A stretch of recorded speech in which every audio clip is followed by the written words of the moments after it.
సైనికుల సంకల్పానికి దైవ బలం తోడుండాలి. ఆపరేషన్ సింధూర్ ద్వారా ఉగ్రమూకల ఆట కట్టించాం. సరిహద్దులో సైనికుల పోరాటం స్ఫూర్తివంతం. జాతీయతను పెంపొందించే విషయంలో జనసేన పార్టీ ముందుంటుంది. విజయవాడ శ్రీ దుర్గా మల్లేశ్వర స్వామి ఆలయంలో ప్రత్యేక పూజలు నిర్వహించిన మంత్రి నాదెండ్ల మనోహర్. దేశవ్యాప్తంగా ప్రజలందరూ కూడా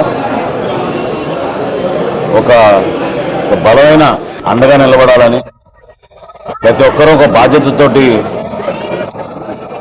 దేశభావం దేశభక్తి అనేది కలగాలనే ఆలోచనతోటి మా పార్టీ అధ్యక్షులు పవన్ కళ్యాణ్ గారు జనసేన పార్టీలో ఉన్న శ్రేణులందరినీ కూడా ఒక నూతన ఉత్తేజం ఇచ్చే విధంగా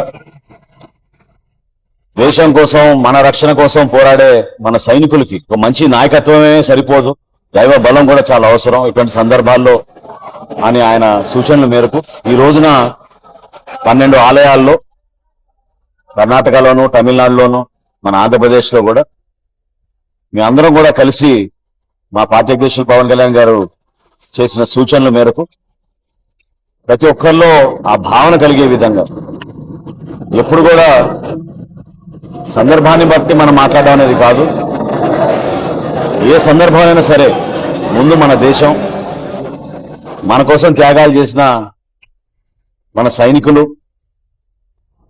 ఏ విధంగా కొన్ని సంఘటనలు చూసామో గత నెల రోజుల నుంచి ప్రతి ఒక్కరిని కదిలివేసింది.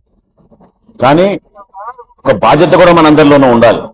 ఈరోజు అమ్మవారి ఆశీస్సులతోటి చాలా అద్భుతంగా పూజలు జరిపి మన సైనికులకి మనస్ఫూర్తిగా మేమందరం కూడా తోడుగా ఉంటాం.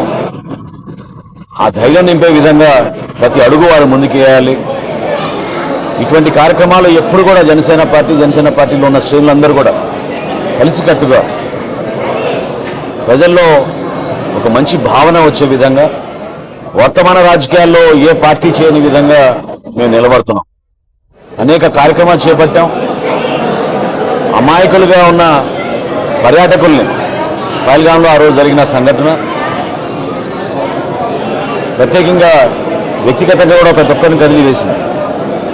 ఆ రోజు నుంచి ఈ రోజు వరకు కూడా కాల్పులు విరమణ జరిగినాక కూడా ఏ రోజైనా మరొకసారి యుద్ధ వాతావరణం వచ్చే పరిస్థితి కనపడుతోంది. కాబట్టి మనస్ఫూర్తిగా మేమందరం కూడా ఈరోజు ప్రార్థించింది, అమ్మవారిని కోరుకుంది.